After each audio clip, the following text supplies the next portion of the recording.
Shorten Tamil Senior Grade, August 2023. Get ready for the dictation. 10 seconds, 5 seconds. Get ready. Start.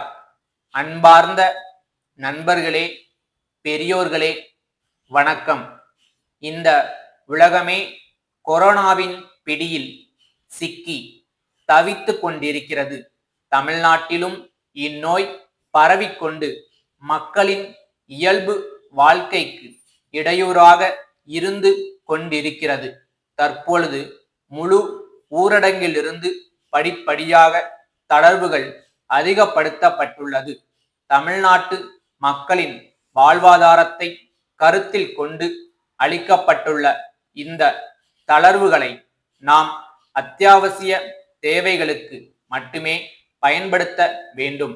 தளர்வுகள் அதிகப்படுத்தப்பட்டுள்ளதால் corona ஒழிந்துவிட்டது என்று பொருள் அல்ல. இந்த காலகட்டத்தில் அரசால் பல்வேறு கட்டுப்பாடுகள் விதிக்கப்பட்டுள்ளன. மக்களை பாதுகாக்கத்தான் இந்த தளர்வுகள் என்பதனை ஒவ்வொருவரும் உணர வேண்டும். அரசால் விதிக்கப்பட்டுள்ள கட்டுப்பாடுகளை மீறுபவர்கள் மீது சம்பந்தப்பட்ட அதிகாரிகளால் உரிய நடவடிக்கை எடுக்கப்படும் என்பதனை இந்த நேரத்தில் தெரிவிக்க விரும்புகிறேன். அடுத்தபடியாக மரம் வளர்ப்பு பற்றி ஒரு சில வார்த்தைகளை சொல்ல விரும்புகிறேன். கிராமங்களின் குடியிருப்பு பகுதிகளின் முன்பு மரங்களை நடுவதற்கு ஏற்பாடு செய்யும் போது அதனால் குடியிருப்புகளுக்கோ அல்லது அந்த இடங்களில் போடப்பட்டுள்ள மின் கம்பிகளுக்கோ மழை காலங்களிலோ அல்லது பலத்த காற்று வீசும்போதோ சேதம் ஏற்படா வண்ணம் பார்த்து கொள்ள வேண்டும். ஏற்கனவே அவ்விடங்களில் வளர்ந்துள்ள மரங்களில் இடையூறாக இருக்கும் கிளைகளை காலமுறைப்படி வெட்டி உரிய முறையில் பராமரித்து வர வேண்டும். ஆபத்து தரக்கூடிய மரங்களை நவீன தொழில்நுட்பத்தை பயன்படுத்தி வேறு இடங்களுக்கு மாற்றி அமைக்கலாம். சாலை போக்குவரத்தை குறித்து சில வார்த்தைகளை கூற விரும்புகிறேன். தற்போது பெருகி வரும் வாகனங்களினால் ஏற்பட்டுள்ள போக்குவரத்து நெரிசலை கட்டுப்படுத்த ஆங்காங்கே மேம்பாலங்கள் அமைக்கும் பணி நடைபெற்று வருகின்றன. இதனால் அவ்வழியே செல்லும் வாகன ஓட்டிகளுக்கு சிரமம் ஏற்படலாம். தற்காலிகமான இந்த சிரமத்தை பொறுத்து கொண்டால் நீண்ட காலம் வசதியான, மகிழ்ச்சியான, விரைவான பயணத்தை அனுபவிக்க முடியும் என்பதில் ஐயமில்லை.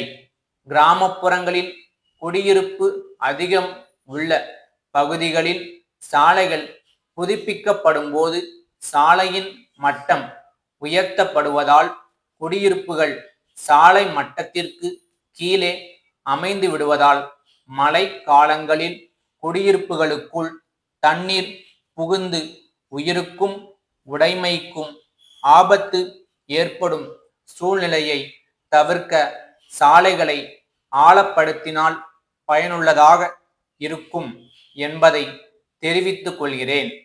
சமீப காலமாக வங்கிகளிலிருந்து பேசுவதாக கூறி பொதுமக்களை அலைபேசியில் தொடர்பு கொண்டு அவர்களுடைய வங்கி கணக்கு விபரங்களை கேட்டு பெற்று அவர்களது வங்கி கணக்கிலிருந்து எல்லா பணத்தையும் திருடி விடுகிறார்கள். வங்கி கணக்கு தொடர்பான விபரங்களை யாருக்கும் தெரியா வண்ணம் பாதுகாத்து கொண்டால் மோசடி கும்பலிடம் நமது பணத்தை இழக்காமல் இருக்கலாம் என்பதை தெரிவித்துக் கொண்டு எனது உரையை நிறைவு செய்கின்றேன். அரசு தலைமை செயலர், தலைமை செயலகம், சென்னை அவர்கள் அனைத்து துறை தலைவர்களுக்கும் எழுதும் கடிதம். ஐயா, தலைமை செயலகத்தில் காலியாக உள்ள சுருக்கெழுத்தர் பணியிடங்களை நிரப்புவதற்கு துறையில் உள்ள சுருக்கெழுத்தர்களை விருப்புரிமை அடிப்படையில் மாறுதலில் நியமனம் செய்யப்பட முடிவு செய்யப்பட்டுள்ளது.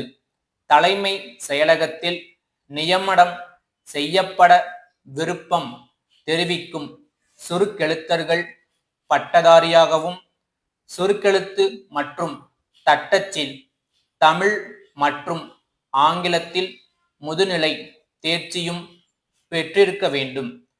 கணினி தேர்விலும் சுருக்கெழுத்து மற்றும் தட்டச்சு உயர்வேக தேர்விலும் தேர்ச்சி பெற்றவர்களுக்கு முன்னுரிமை வழங்கப்படும். விருப்பம் தெரிவித்தவர்கள் தகுதி தேர்வின் அடிப்படையில் நியமிக்கப்படுவர். தங்கள் துறையில் தலைமை செயலகத்தில் பணிபுரிய விருப்பமுள்ள சுருக்கெழுத்தர்களின் விபரங்களை இம்மாத இறுதிக்குள் தலைமை செயலகத்தின் பணியாளர் மற்றும் நிர்வாக சீர்திருத்த துறைக்கு வந்து சேருமாறு அனுப்ப கேட்டுக்கொள்ளப்படுகிறது. பணியாளர்களின் விபரம் இத்துடன் இணைக்கப்பட்டுள்ள படிவத்தில் அனுப்ப கேட்டுக்கொள்கிறேன். தங்கள் நம்பிக்கையுள்ள